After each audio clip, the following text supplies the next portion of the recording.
Hello, I am Dr. Jacque-Corey Cormier, a clinical assistant professor for the Department of Health Policy and Behavioral Sciences in the School of Public Health at Georgia State University. I serve the School of Public Health's Diversity Council as the chair to the Education and Scholarship Subcommittee and will be the moderator for this evening's town hall. In October of 2020, Dean Lynn announced the creation of a standing School of Public Health Diversity Council, chaired by the Special Advisor to the Dean for Diversity, Equity, and Inclusion. The purpose of this town hall is to share the work that has been done by the School of Public Health's Diversity Council and to receive feedback on our work moving forward. Among the topics that will be covered, we will address the Diversity Council's subcommittee's task, the school's diversity statement, and your questions. Your questions can be emailed to publichealth@gsu.edu and will be answered during the Q&A section of the town hall. If your question is not addressed during the live stream, the Diversity Council will receive your question and answer it at a later date. We have already received some questions and they will be addressed during the Q&A. Let's introduce our panelists. Dr. Christine Stauber is Associate Professor of Environmental Health and Chair of the Climate and Intergroup Relations Subcommittee. Dr. Collins Airhihenbuwa is Professor of Health Management and Policy and Chair of the Infrastructure and Investment Subcommittee. Denise Gouveia is the Director in the Office of Academic Assistance and Career Services for the School of Public Health. She is the Chair of the Access and Success Subcommittee. Dr. Harry Heiman is a Clinical Associate Professor and Chair of the Community and Partnership Subcommittee. Dr. Ramsey White is a Clinical Assistant Professor and the Special Advisor to the Dean for Diversity, Equity, and Inclusion. Dr. Rodney Lyn serves as Interim Dean and Senior Associate Dean for Academic and Strategic Initiatives in the School of Public Health. Here is a disclaimer. With the most current events related to senseless killings in the Asian and African American community, some of the content discussed this evening may trigger emotional and/or mental distress. If you find that you're in need of additional support, please reach out to Human Resources, Employee Development and Wellness Services, and USG Wellness Wellbeing Program. I will now turn it over to Dean Lynn for welcoming remarks. Dean Lynn? Thank you so much, Dr. Cormier, for that introduction. On behalf of the School of Public Health here at Georgia State University, I want to thank you for attending this town hall to discuss the priorities of diversity, equity, and inclusion here in the school. I sincerely want to thank all of you for taking time to commit to this important work. Nearly 1 year ago, George Floyd was mercilessly killed at the hands of police, sparking a national reckoning on racial injustice and policing in America that has been long overdue.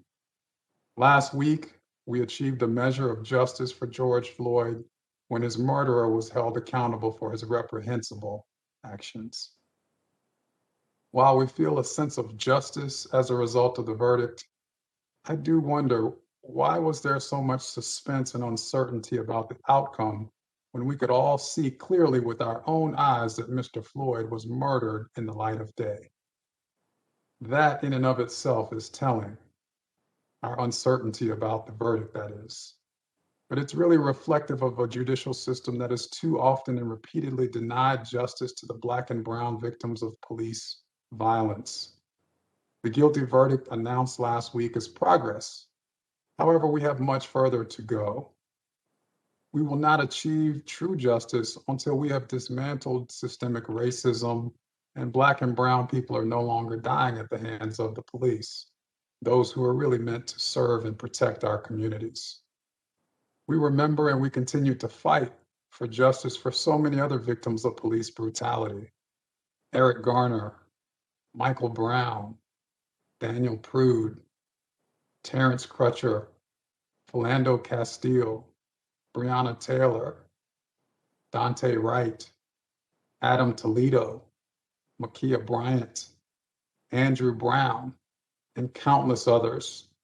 Our nation has also seen a disturbing increase in crimes targeting individuals who identify as Asian, Asian American, or Pacific Islanders since the beginning of the pandemic, including the deadly violence that occurred here in Atlanta last month. We will not achieve true justice until we end hate crimes, racism, and xenophobia.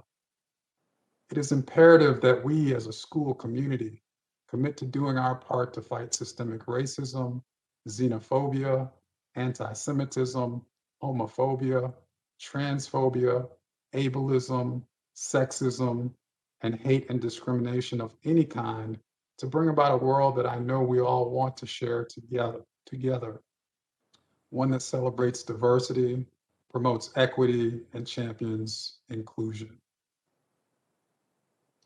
We're committed to the work of diversity, equity, and inclusion in the School of Public Health. We've made progress in our initial efforts, but much work remains to be done. I really want to thank the faculty, staff, and students who served on the School of Public Health Task Force for Racial Equity and Inclusion, and who committed to helping us to begin this important work of ensuring that the school reflects racial diversity, equity, and inclusion in all that we do. Special thanks to Dr. Collins Airhihenbuwa, who chaired the task force in identifying several recommendations for the school. He will go over this work with you shortly. The task force is typically short-lived, and in an effort to really ensure that we continue to move the task force recommendations forward and to expand our diversity, equity, and inclusion efforts, we established a diversity council chaired by Dr. Ramsey White, Special Advisor to the Dean for Diversity, Equity, and Inclusion. The council is charged with ensuring that the task force recommendations are fully executed with articulating the school's vision and goals regarding issues of diversity more broadly to further the school's commitment to promoting social justice. Dr. Ramsey White and the other members of the Diversity Council will share with you updates on their work and on the school's diversity action plan. I really want to thank Dr. Ramsey White for her exceptional leadership and for bringing such great passion and energy to this vitally important work. The university has also taken important steps forward on diversity, equity, and inclusion. And this includes a university-level task force for racial equity, on which I served, and I had the opportunity to chair the institutional change subcommittee. The university adopted our recommendations to ensure that diversity, equity, and inclusion issues are included in the next university strategic planning process, to mandate implicit bias training for faculty and administrator search committee chairs, and to evaluate sufficiency of opportunities for training campus-wide. In addition, to implement a series of workshops for leadership on diversity, equity, and inclusion issues. The university has created a diversity, equity, and inclusion website that includes the university's action plan to implement our recommendations, along with available resources and opportunities to participate. The School of Public Health is coordinating with the university on several of these initiatives, and together we are committed to creating a more diverse, equitable, and inclusive school and community. This town hall is intended to allow for us to update you on the school's progress in our diversity, equity, and inclusion work, and to invite your feedback and input. We're here to answer your questions and to hear from you. I want to thank you for making time to participate, and I thank you in advance for the input that you are going to provide to us this evening. We know that there's much work to do, but if we're committed to working with each other towards our shared goals, there's so much that we can achieve together. At this point, I want to turn things over to Dr. Airhihenbuwa. Thank you, Dean Lyn. Good afternoon to every one of you, and thank you for joining us. On June 2nd last year, Dean Lyn announced the establishment of the Task Force on Racial Equity and Inclusion, which I chaired. The task force was charged to identify specific actions that the school can take to address and reduce systemic racism and police violence visited against the Black and brown bodies. On June 12th, Dean Lyn held the first school town hall meeting to address issues on racial equity and inclusion And he invited suggestions for names for faculty, staff, and students to be on the task force. So task force was created with 12 members, and announcement was made on June 17. The task force was made of 8 faculty, 5 tenure track, 3 non-tenure track, 2 staff, 2 students, 1 undergraduate, and 1 graduate. And subsequently, a third staff was added to provide administrative support. Over a period of June 23 to December 2nd, we had a total of 10 task force meetings, in addition to meetings that were held by the subcommittees to deliberate in reaching the 4 key action items and recommendations of the task force. The first recommendation was to invite Dr. Ford at UCLA to present a lecture and lead a workshop on racism in public health, and that was held on September 15th last year. The second was to create and fill a position of advisor to the Dean on DEI, and that resulted in the appointment of Dr. Kim Ramsey White in that role. The third was to eliminate GROE from admission requirement.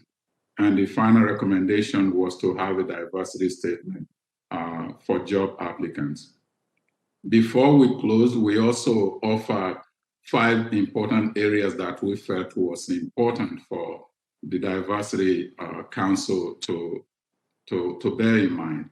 One was to not lose the momentum that is being gained on racial equity and inclusion as we expand to diversity, equity, and inclusion.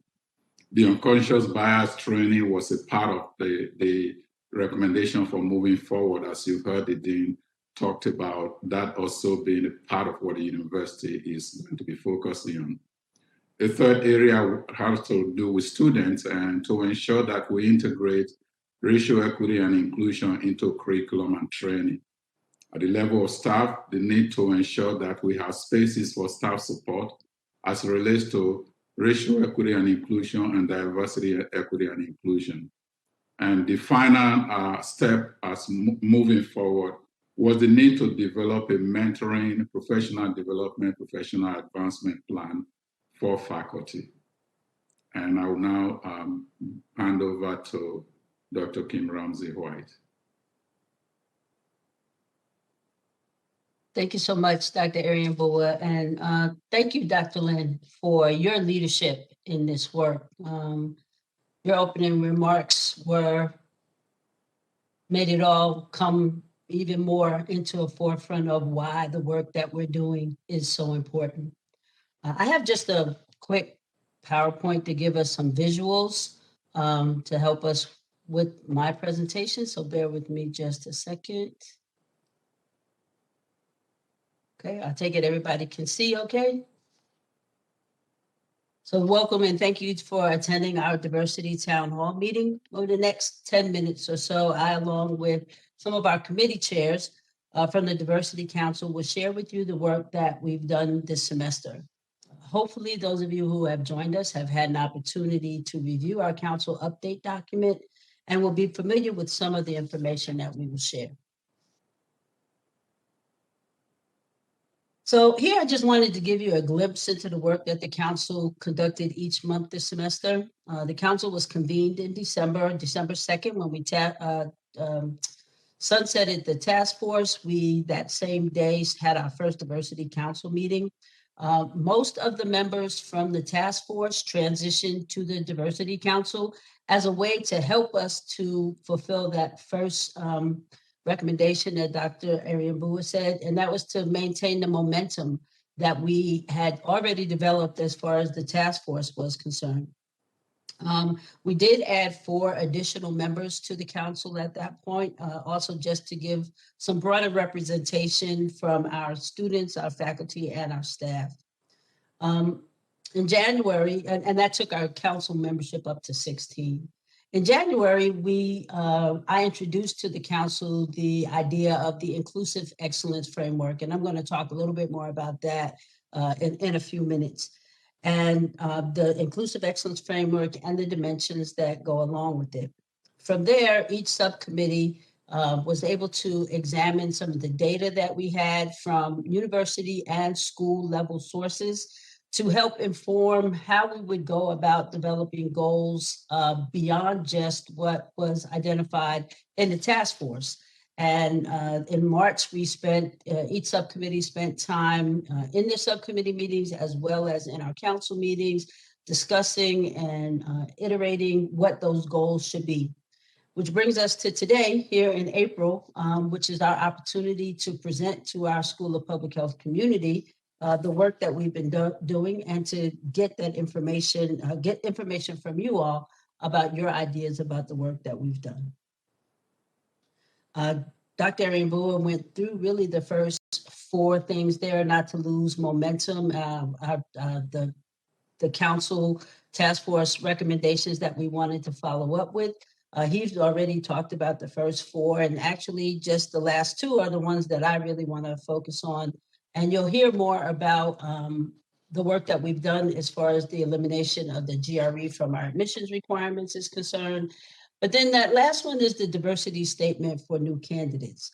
And the diversity statement for new candidates, while it was something that we determined it was something that we wanted in the School of Public Health, it was also an initiative that came from the university's level task force. And that particular recommendation resulted in us as a school having to stop and take a look at what was our diversity statement. What was it that represented, what statement did we have that represented who we were as a school and what our stance was as far as diversity and inclusion was concerned. So hopefully, if you've had an opportunity to review our document that we sent out, on the very last page is the draft of our diversity statement. And the statement makes clear our focus on issues of health equity, diversity, and inclusion in our teaching, our research, and our service. We also let it be known that we as a School of Public Health believe in health as a human right for all people, irrespective of race, ethnicity, religion, sexual orientation, gender identity, ability, geography, political affiliation, or ability to pay. The diversity statement represents our school, but it represents you as well. So I hope during our Q&A session, if you have questions, or if you really like what it is that we've put together, that you'll share that information with us. And again, just to reiterate, we're taking questions and comments and accolades and attaboys at publichealth@gsu.edu. So I wanted to share a little bit about the Inclusive Excellence Framework. If you review most university websites that have some work around diversity, equity, and inclusion, you'll see reference to Inclusive Excellence or the Inclusive Excellence Framework. This is the work that is guiding the work of our council. It is a framework which is a longstanding model of diversity strategic planning that colleges and university decision makers have successfully implemented. Reflective of its name, the Inclusive Excellence Framework informs effective and long-term organizational and cultural changes to promote diversity and inclusion. Applying the Inclusive Excellence model into our school structures, culture will infuse principles of equity and diversity into our recruiting, admissions, hiring decisions, administrative policies, practices, curriculum, co-curricular activities, and relationships across the greater GSU and Atlanta communities. Just also to do a little bit of level setting, we also spent some time just ensuring the fact that we were speaking the same language.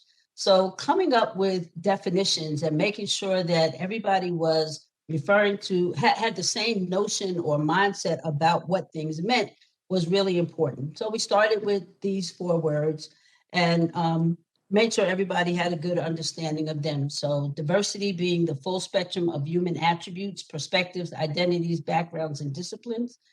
Equity, fair treatment, equal access, and attending to socio-historical structures. Inclusion, an active, intentional, ongoing process to build community well-being and belonging, and being equity-minded. So taking notice of inequities, their context, and the institution's agency and responsibility in critically reassessing its own practices.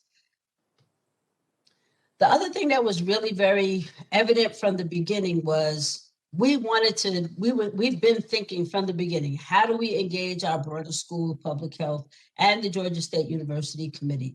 What mechanisms, what ways do we, share what it is that we've done and get feedback?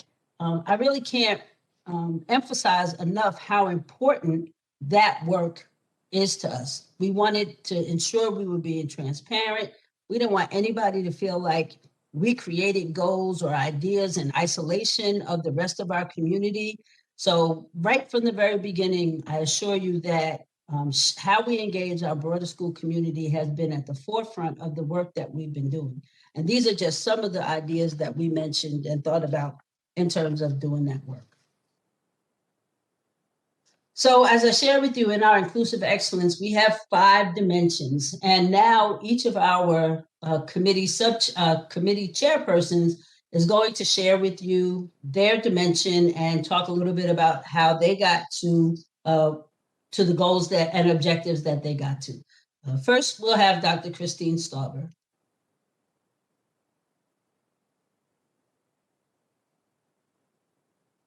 Well, thank you, Dr. Ramsey White. This first goal is about access and success, which is being led by Denise Gouveia. But I'm happy to discuss this work in the context of our projects. I'm chairing the climate and intergroup relations component, which we'll talk about in a minute. And in that work with Suvan St. John Brown and Carlos Pevao, we reviewed the data, discussed the gaps, and proposed items to consider for short and long-term goals, all within reviewing the Inclusive Excellence framework and thinking about how we can build a culture in the school that invites everyone to feel respected and can share their views and be their true authentic self.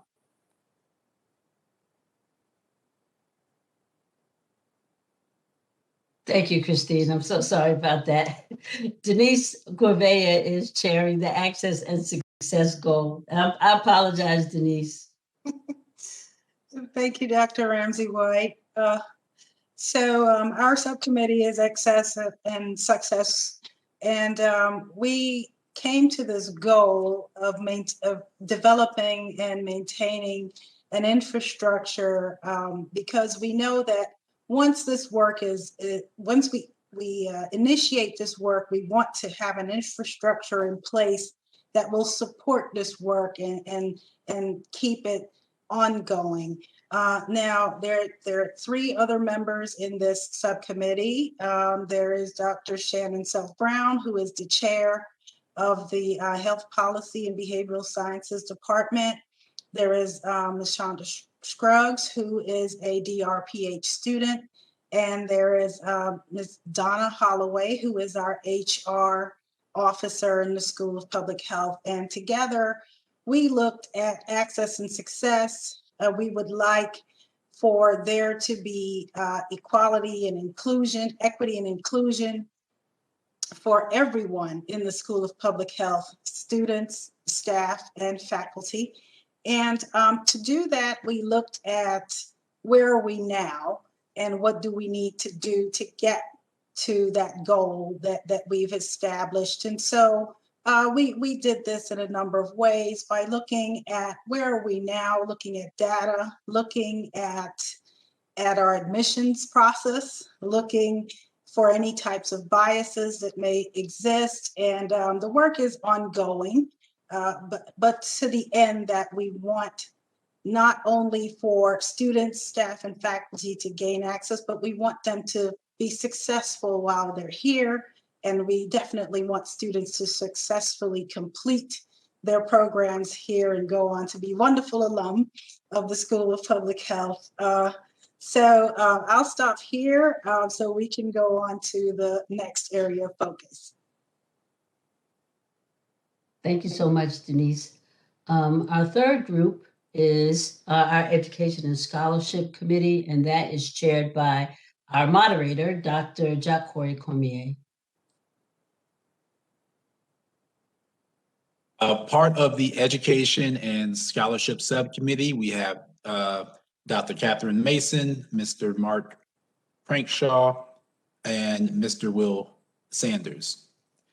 With education and scholarship, this is in reference to how we not only teach and engage our students in materials and knowledge, but also how we as faculty go about our research and service efforts.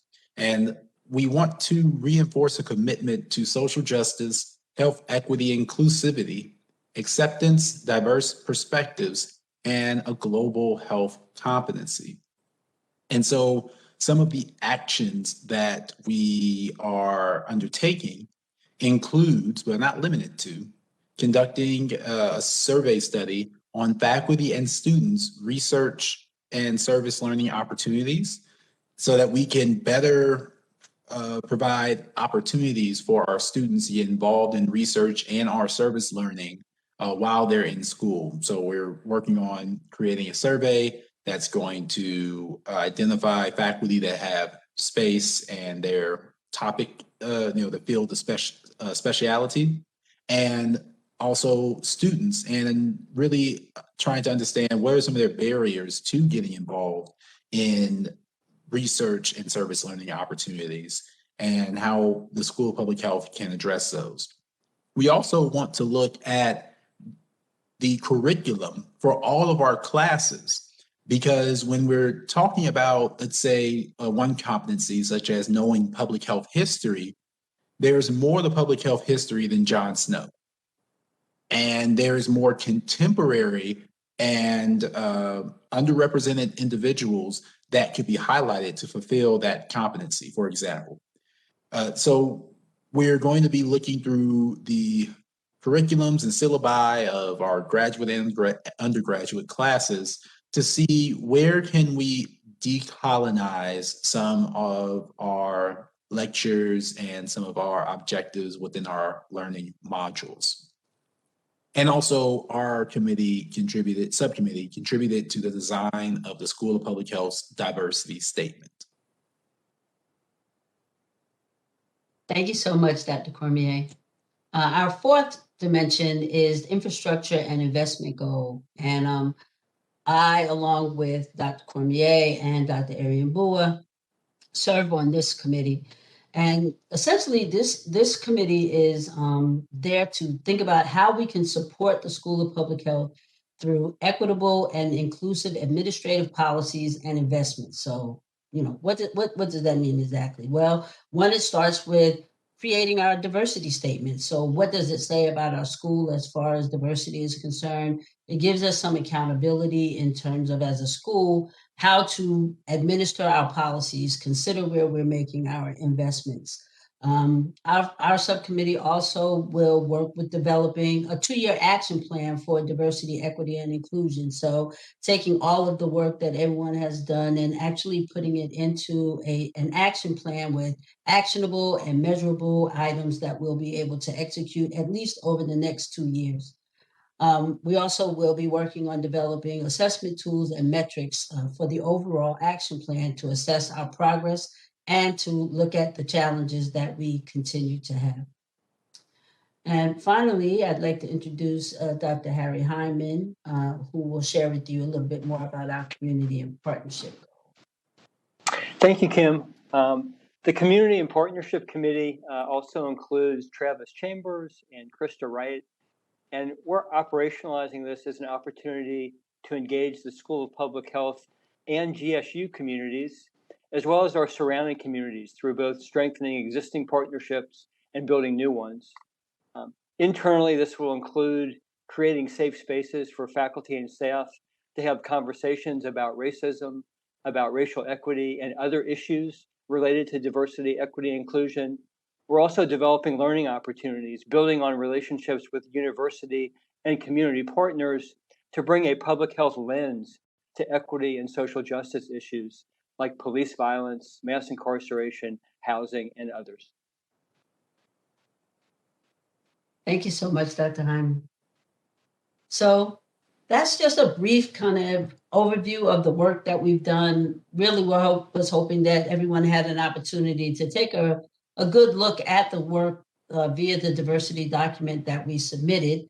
And so now I'll turn it over to Dr. Cormier, our moderator, to begin our process of answering any questions that you may have, and definitely answering the questions that have already been submitted. Dr. Cormier? Thank you, Dr. Ramsey White. And again, you can email your questions at publichealth.gsu.edu. And though I will state someone's name when I ask the question, panelists, feel free to chime in on the question as well. Dean Lynn, what do you think the future of public health looks like? Thanks for that question. I'm happy to report I think it's bright. The reason I say that is because there is now increased recognition of public health, what public health is.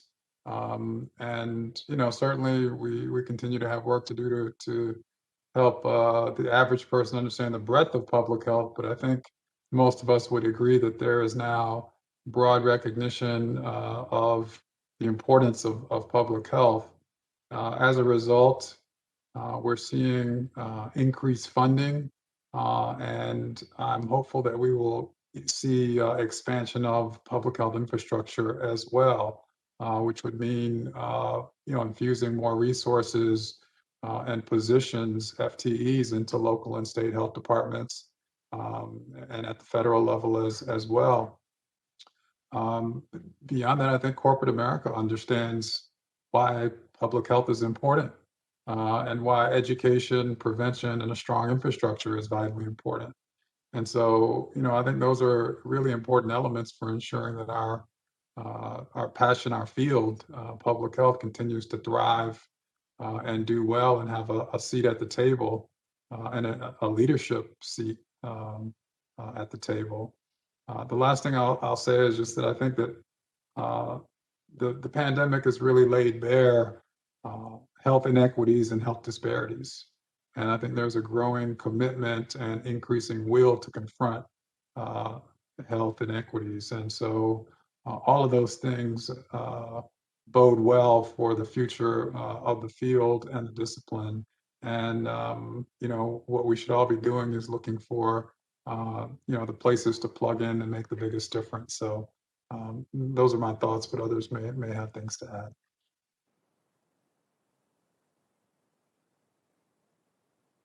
I just would like to add to that. I think while many of us have known this for a long time, that racism is a public health issue, the CDC's acknowledgement of that a week or so ago, 2 weeks ago, as well as the 60 Minutes special that aired last Sunday, truly put racism in the forefront and of how public health and why it's such an issue that has to be addressed by our public health community. So I also feel like our future of public health is going to look perhaps more just, look at more anti-racist ways of doing our work, anti-hate ways of doing our work. If I can just add to that a moment, I would agree that this is a tremendous opportunity for those of us in public health, but I think it's critically important that we not squander that opportunity, which is to say that the work ahead is not going to be easy. It's not going to come without pushback. If anyone doubts that, just take a look at state legislatures across the country that are trying to push back on voting rights in a way that has been appropriately likened to Jim Crow 2.0. So I think this is a time of profound opportunity. It's also a time of profound responsibility for each of us, both in our work as staff and faculty, and in the work we do with our students to prepare them to be leaders, not just in public health, but for health equity. Thank you all. Dr. Ramsey White, why no student representation on the panel? For identification's sake, why no LGBTQ representation on the panel if there isn't any? Thank you so much for that question. So in trying to put our panel together, I think many of our committee members are also participating in the live stream, but just to manage the panel in a way that would give us the greatest efficiency, we just asked the committee chair people to serve on the panel this evening. Our council, though, has representations from our students. Our council has representations from many different subpopulations. Our LGBTQ populations are represented, our ability populations are represented, women are represented. We really have a wide range of perspectives and people who serve on our council to try to get as broad a stroke, if you will, of input from our community as we possibly can. So to the point of the question, while those populations are not represented here on our panel, they are 100% not only represented, but very active members of the work of our council. If anybody else wants to join in, please do.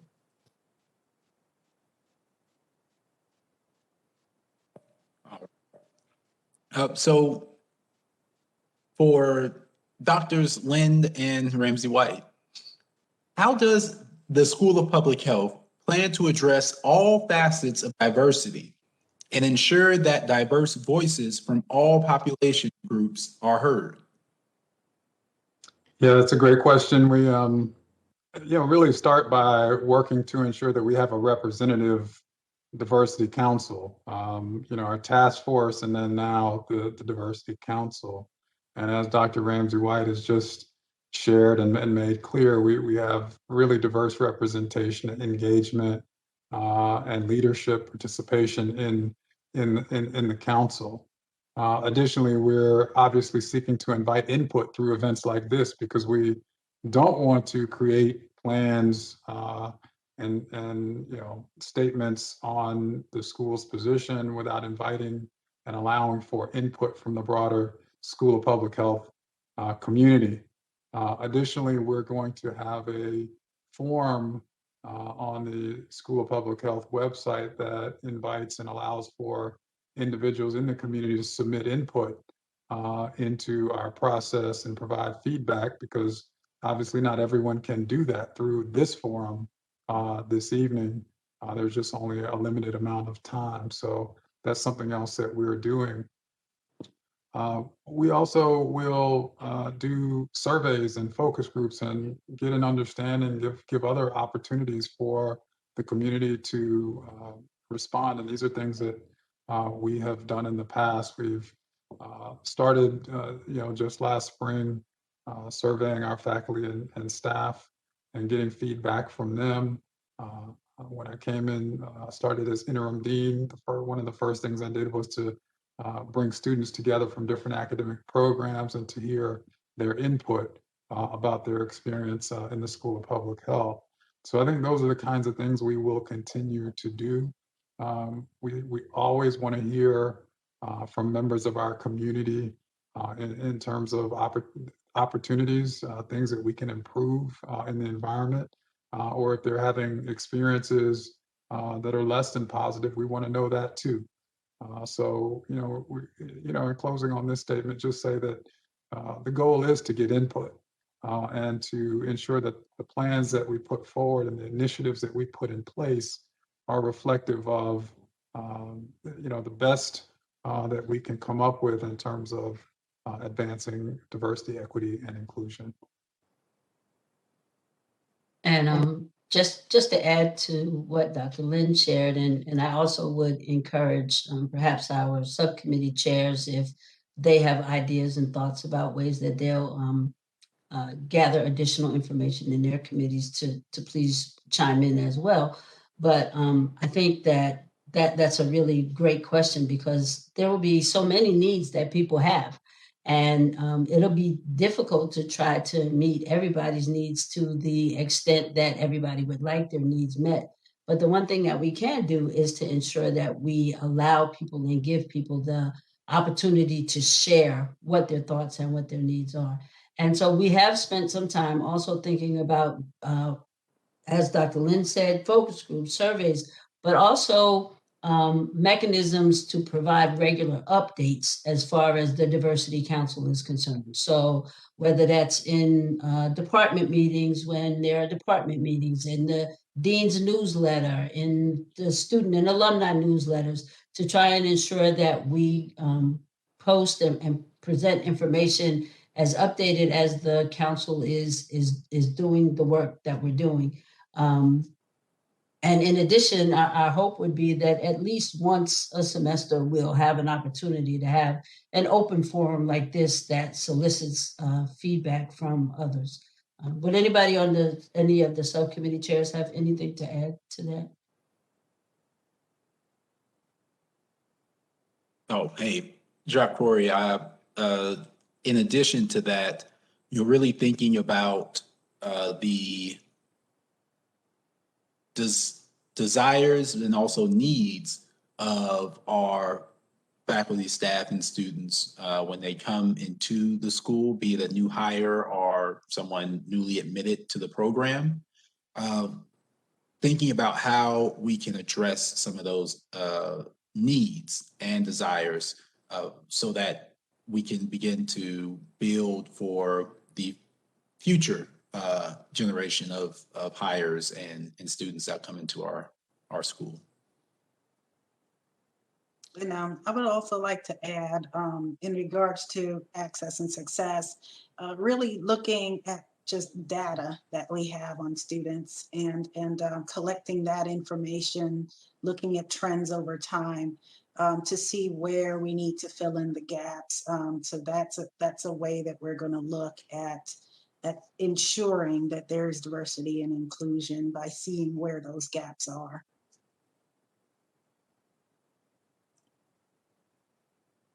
I just would want to just share one additional thing, and to whoever the author of that question was and to our community, please share with us the ideas that you have about how we can do the job of hearing more voices, making sure that people are heard. If we haven't thought about it already and shared it in the conversation just now through answering that question, I don't know how much more we can share that we want this feedback, we want this information. Under no circumstances are we trying to operate in isolation or create, policies that aren't representative of the folks that we are here to serve. So please share your thoughts and ideas with us as well. Dr. Airhihenbuwa, historically, Asian and Pacific Islander communities are the forgotten people. School curriculum that teaches about our history and culture simply does not exist, especially in the South. Does Georgia State University plan to ever implement a curriculum for more of the API communities? As an alum and staff member, I think it is imperative to acknowledge and provide inclusive cultural history that represents much of Georgia State University's rich diversity and heritage. So again, the question is, does Georgia State University plan to ever implement a curriculum for more of the Asian Pacific Islanders communities? Well, thank you for the question. And this actually reflects, when a question is posed this way, that asks, will a university do XYZ? The tendency is for us to sit back and say, will it? We are the university. Any faculty member listening, that question is for you. It's really speaking to 2 or 3 different related issues. Jacque-Corey, you mentioned earlier that in your subcommittee, you talked about how to decolonize the curriculum. That is a part of the core of what we have to focus on in the curriculum transformation that has to occur. How do you ensure that the curriculum actually is responsive to issues and spaces that have often been left out of the conversation? This idea of minority within minority, PI being minority under A. We talk about it, we really don't engage it. And if you look at a specific reference to Filipino, whether it's in the form of the culture that that space occupies, or even understanding, for example, reference were made to the success of Singapore in how they address COVID-19, but wasn't really talking about the immigrant population in Singapore, where a huge number of that immigrant population were Filipino, and how they were being marginalized in that process. So it's operating at that level. At the same time, even though the question is, would we do something in the South? The fight for a new call to decolonize the curriculum, global health curriculum, has actually been coming from the North and Northeast. For the past 2 years, it was the student at Harvard School of Public Health that organized a conference on decolonizing global health. Which is to say, bring an anti-racism lens to inform the way we talk about health. So it's an important issue that is national.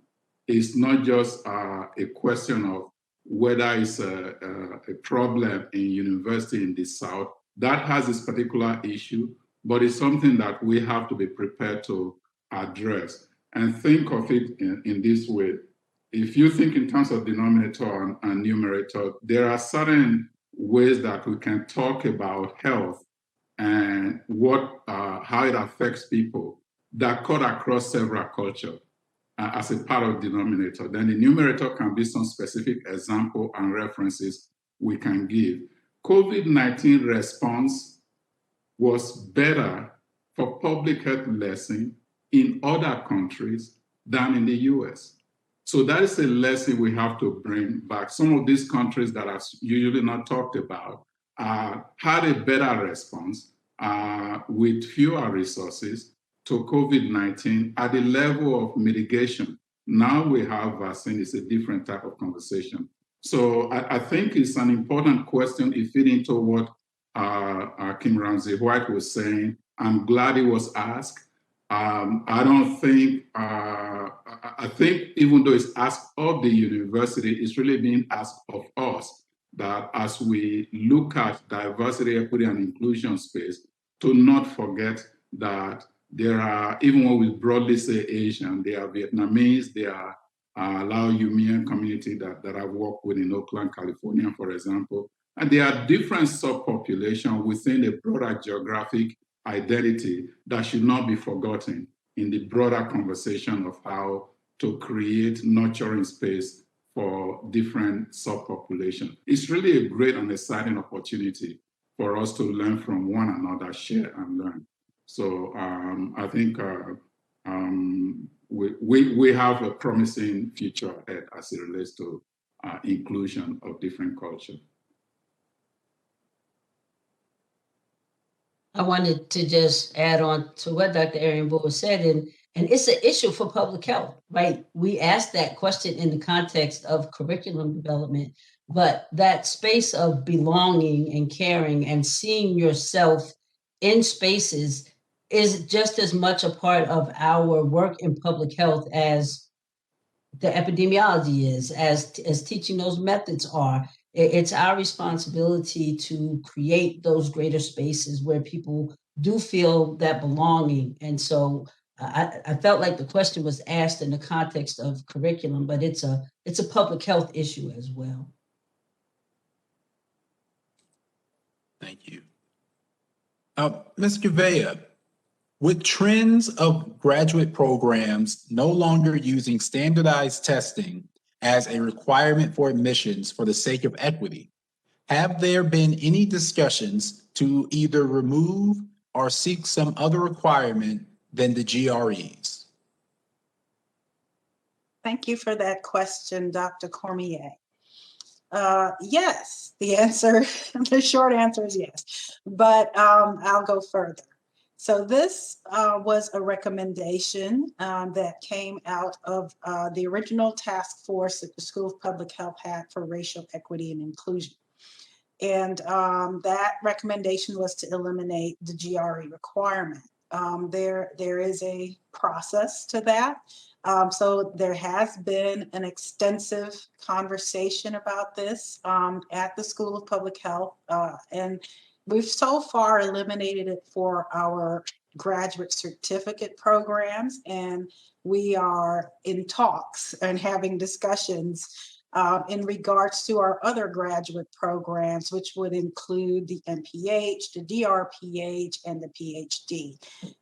Now, this has to go through the programs approval, the departmental approvals, the school's approvals, and then to the university level for approval.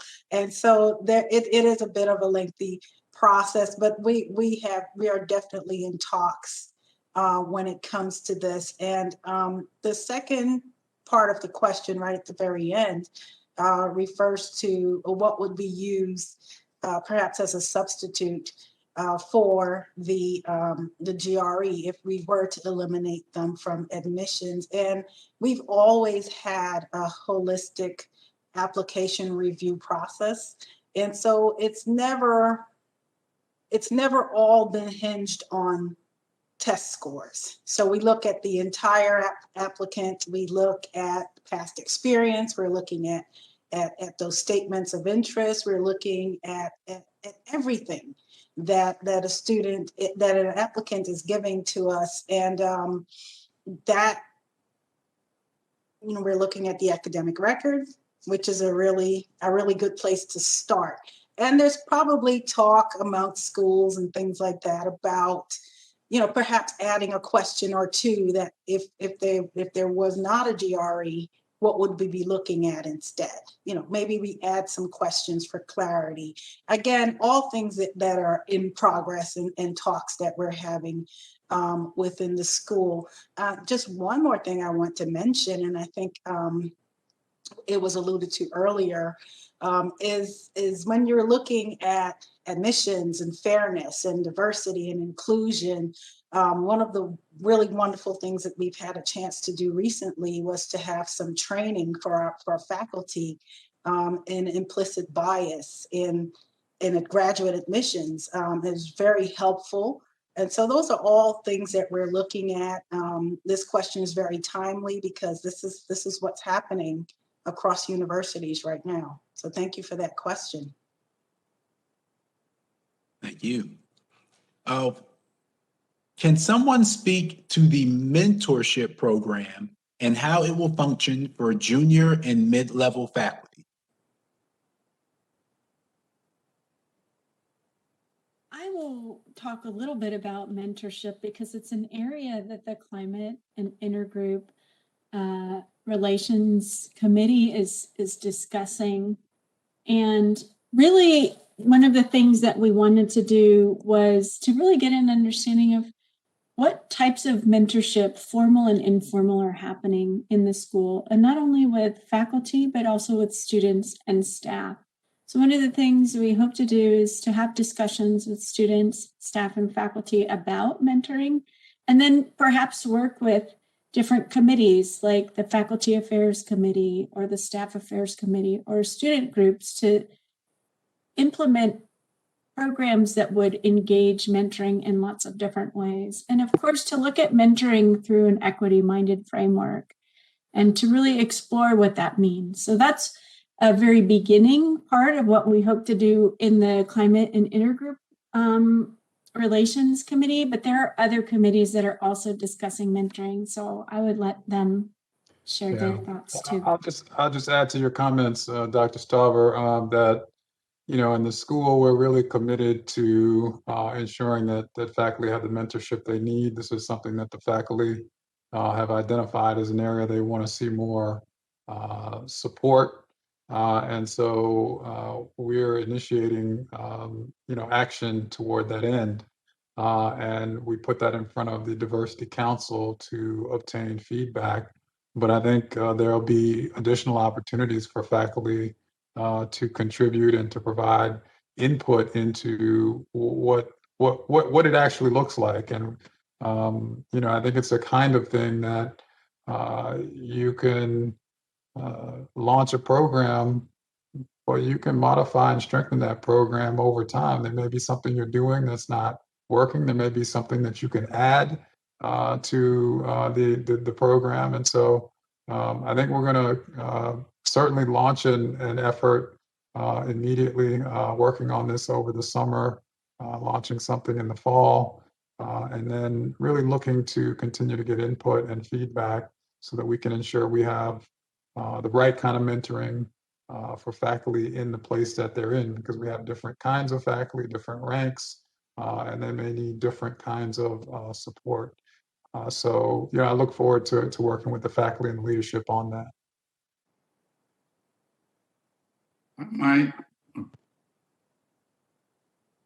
Okay. I might just add that the whole area of mentoring and development and career development and advancement, what is good to know is that there are actually faculty members also doing different level of mentoring. I know Heather Bradley, for example, has a mentoring program that she's leading for the students who've gone through the EIS-CDC program.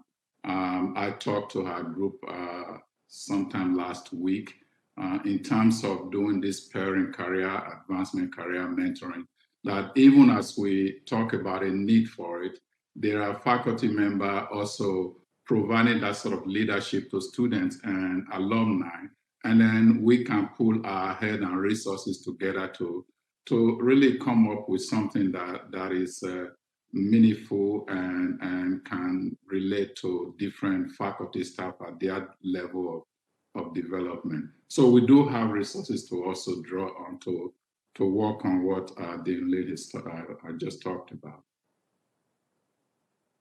Thank you all. I'm going to now turn it back to Dr. Kim Ramsey White. Thank you so much, Jacque-Corey. We are almost out of time, and I just wanted to share a couple of additional things in terms of the future work of our council. So, over the summer, and particularly over the summer, our focus will be to integrate feedback from this town hall meeting. As I shared about the importance of having a common language, we want to develop a glossary of terms that, will be accessible to everyone in our school. We'll take the goals and objectives that we've currently drafted and turn them into finer goals and objectives and make them more measurable. We need to develop diversity assessment tools that will allow us to actually measure our progress. We will draft actions and proposed outcomes for our next academic year. And a really big thing is we'll begin to work on creating diversity council bylaws to be added to the School of Public Health bylaws, which would actually give put the diversity council under the governance of the school in a more formalized way. With that, I'm going to turn it back over to Dr. Lynn with just one last caveat that I really hope those of you who were able to participate tonight, and if you weren't able to participate tonight and are watching this at a later time, we do really want to have more of your feedback around our goals and objectives. Dr. Lynn? Thank you, Dr. White. I just want to thank you all for joining Public Health Diversity Town Hall. I think we've had a lot of good discussion today, and there's energy and momentum to move this really critical work forward. Thank you for your questions and your feedback. The Diversity Council is going to integrate this feedback into our Diversity Action Plan, and the Diversity Council will report on next steps over the summer. Special thanks to Dr. Cormier for moderating this discussion, to all the panel members for both participating and the leadership they've provided on the Diversity Council. Special thanks to you, Dr. Ramsey White. This live stream has been recorded and will be available on the School of Public Health YouTube channel shortly. So on behalf of the School of Public Health at Georgia State University, once again, thank you for attending this town hall. Be well and take care.